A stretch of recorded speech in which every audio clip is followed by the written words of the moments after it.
In this video, I'm going to show you how to use the schedule in Quickbooks Time. So first, let's head on over to the schedule right here. So here we have our team members right here. So you can view by customer or by team member. So in order for you to add a schedule or a shift, just click on a corresponding time, or you can also click on the actions tab or action button right here, and you can add shift.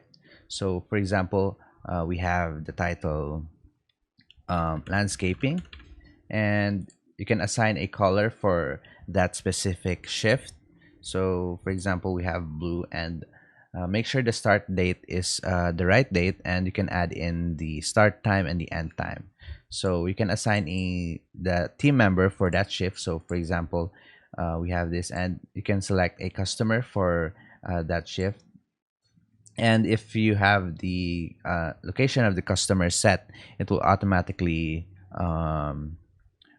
set the location for that customer. So after you've done that, just click on publish, and it will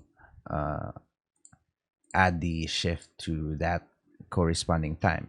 So you can also add in your shift by clicking in the time right here, and it will automatically set the time to 1 a.m. to 5 a.m. So for example, let's add a shift right here, and it will be just the same, and you can set a different color for that, and you can set whatever the meanings of the color of how you want it.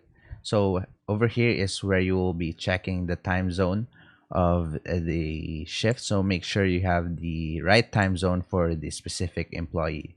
So now just add the corresponding team member and the customer, and just click on publish, and it will automatically publish to the shift.